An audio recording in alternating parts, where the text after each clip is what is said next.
Fala pessoal, beleza? Recentemente eu tenho visto aí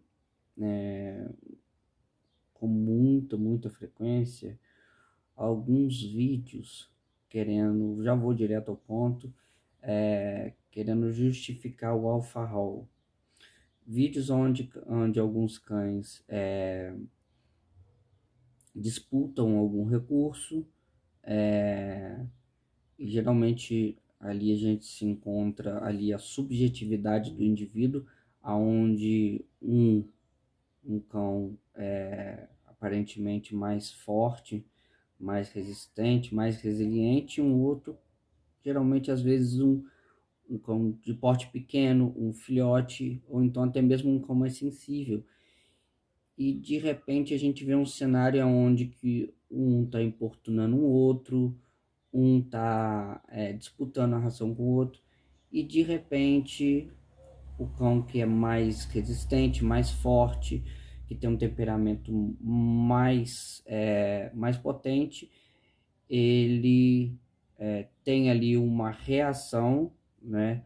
O que no behaviorismo a gente chama de contra-controle, e ele consegue, de certa forma, inibir o comportamento do outro cão que está gerando aquele desconforto ou que está gerando aquela disputa, e automaticamente o cão reage com medo, automaticamente ele tem um comportamento de congelamento, o que muitos vão chamar de subordinação.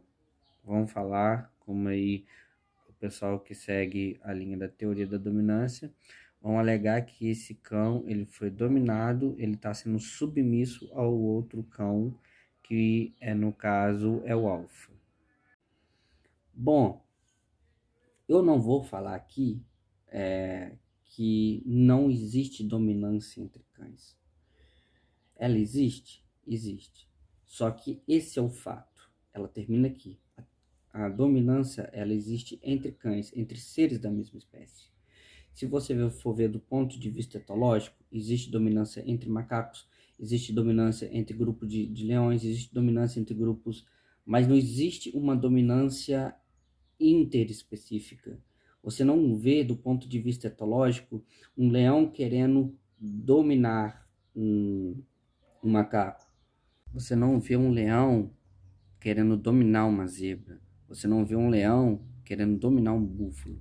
Você vê um leão caçando uma zebra. Você vê um leão caçando um búfalo. Isso é predatismo. Porém, se isso estiver acontecendo dentro de um outro contexto, muitas pessoas enxergariam aquilo como dominância. Então, o que a gente vê nesses vídeos não está relacionado completamente à dominância. Porque quando falamos de dominância, não estamos falando de coisas assim tão simples como as pessoas acham.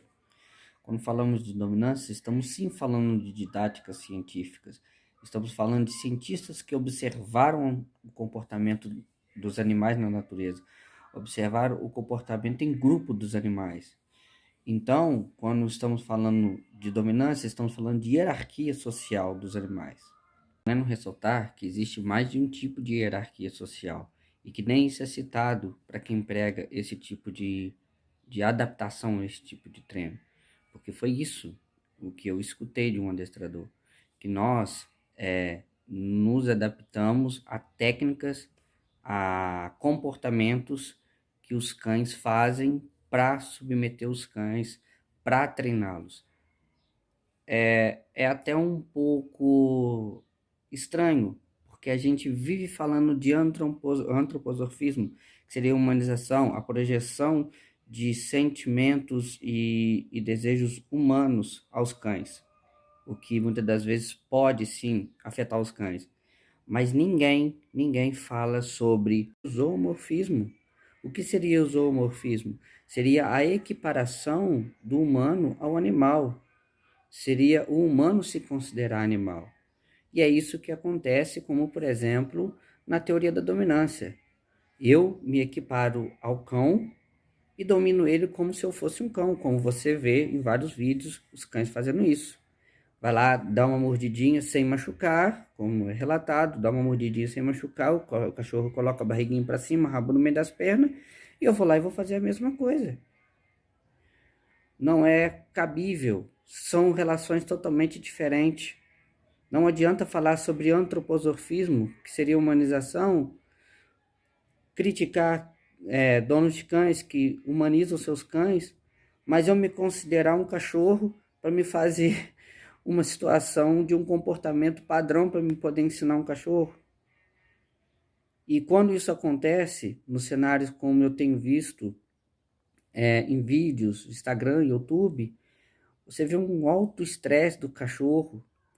E no mais, já que quer realmente praticar zoomorfismo, bom, então vamos lá. Vamos começar a fazer xixi com a perna levantada. Vamos começar a cheirar o ânus um do outro. Vamos começar a latir, né? Vamos começar a se esfregar no cocô, né? Como os cães adoram fazer. Poxa, a gente precisa de raciocinar um pouquinho sobre o que a gente fala, sobre o que a gente faz. Colocar tudo em embasamento científico. Não é como, às vezes, as pessoas citam como se fosse uma ideia brilhante que eu vi, sendo que o próprio David Mack, que foi um dos protagonistas da teoria da dominância, ele se retratou em público, falando, se retratando que a observação dos lobos em cativeiro, quando ele formulou a teoria da dominância, ela não pode ser validada como um artigo científico, porque ela foi observada de forma descontextualizada. Ele mesmo, depois de anos que ele já tinha reformulado a teoria da dominância, ele mesmo se retratou publicamente. Tem vídeo, se quiserem, deixo até o vídeo dele aqui no YouTube, do YouTube, ele falando que se retratando, não praticamente refutando a sua própria tese. Então, pessoal, pelo amor de Deus, não me interprete errado. Isso não é nada pessoal. Isso não tem nada a ver com quem pratica, com quem não pratica.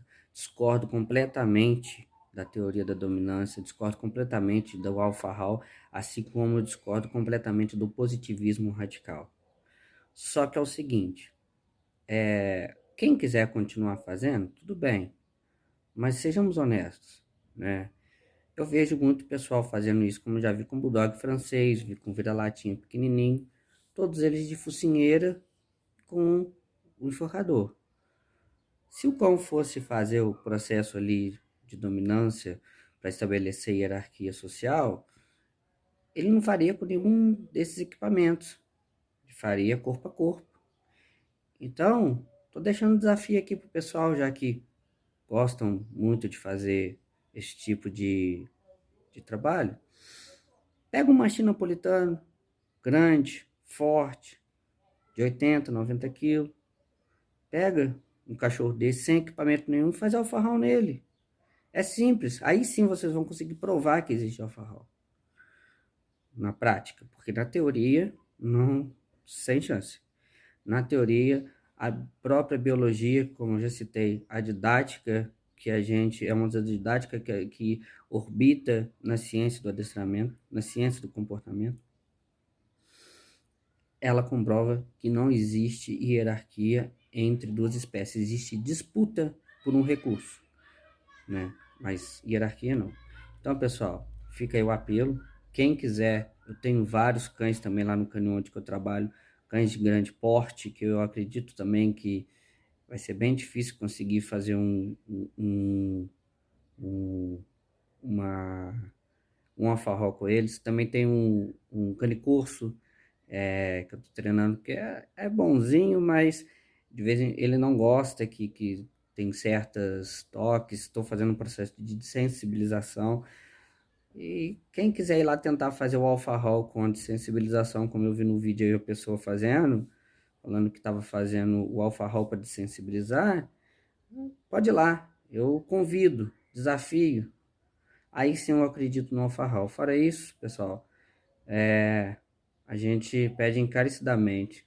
Vamos estudar porque a gente não está mais nos anos 80, nos anos 70, beleza? Muito obrigado e até mais. E não se esqueçam, não é nada pessoal. Eu sei que vai ter gente aqui que vai comentar, eu sei que vai ter gente que vai discordar, tá? Podem continuar praticando, só que pratiquem de forma honesta. Não continue pegando cachorrinho pequenininho, tá? Peguem cachorro de porte grande, peguem cachorro de porte gigante e agressivos, reativos. Façam isso com eles. Aí sim, manda para nós que a gente vai querer ver, tá bom? Obrigado e até mais.